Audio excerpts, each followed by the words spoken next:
What's up, everyone? Welcome back to Steve's Project Car Garage. My name is Steve. Today we're going to be working on getting this tub off of the rotisserie and onto a couple of sawhorses so we can paint the firewall. So grab yourself a cup of ginger juice, preferably a nice one because it's going to be hot.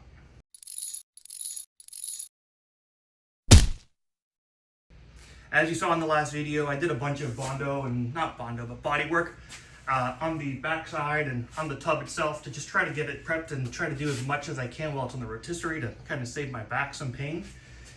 That mostly finished up. I'm pretty happy with the results, but now we got to go ahead and get it to the point where we can actually try to paint the firewall. We won't be painting in this video, but we are going to be getting this guy kind of ready for that stage. So let's get cracking and I'll tell you what we're going to do. Okay, so here is what I'm thinking.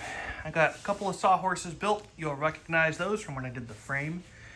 I'm going to take the sawhorses and I'm going to position them underneath the tub. Then I'm going to use this here cherry picker to just lift the tub up just enough to take the weight off of the axes for which it rotates.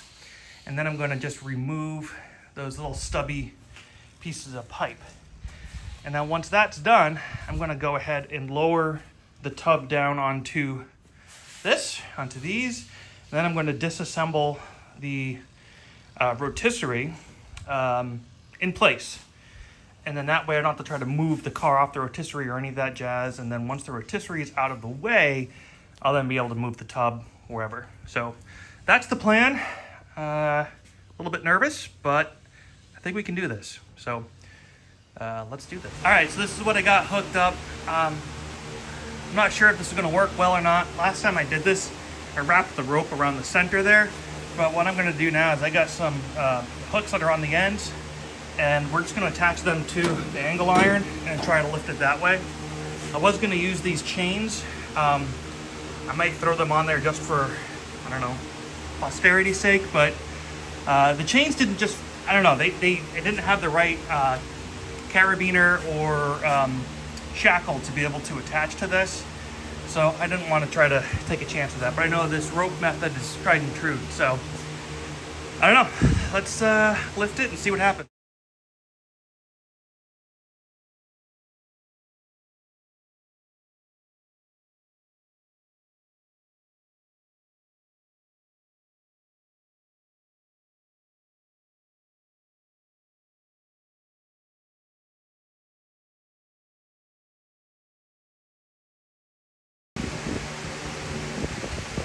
Pretty much got all the weight on it, so let's see if we can remove these center supports.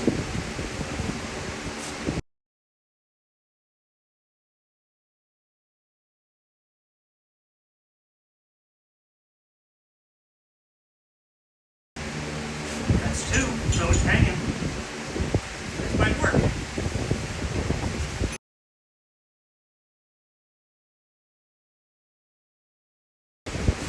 Well, that was a lot easier than I thought it would be. Now, it's time to go ahead and take this thing apart, get it out of the way, and let's keep going. This is awesome.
All right, I'm hot and I'm winded. Had some water. I'm gonna show you why I took it off though. So I got this brace that goes across here. And when I go ahead and paint the firewall, I want to also be able to get up underneath here and paint under that so it's nicely protected. So taking it all off just for that. So I need to go ahead and get this guy removed, get that guy removed, drop that down, and then we'll have similar things to do back here. Go ahead and remove that back brace. So let's do that and get this project finished.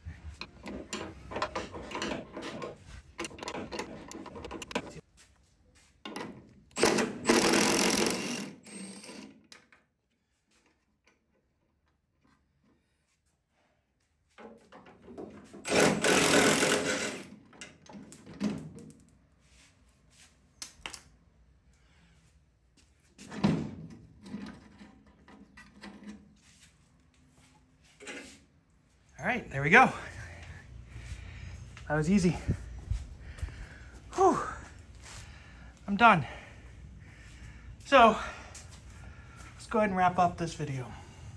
All right, well, I know this is a short video, but hey, it's a huge milestone. I'm hot and tired. I'm gonna take a shower and call it a day. But, next video, we're gonna be finishing up getting the firewall done. We're gonna get this painted, we're gonna get it clear coated, so that way we don't have to worry about it once it's on the chassis. So this is me reminding you that when working on project cars like this, stay hydrated and don't be that dreaded previous owner. Cheers.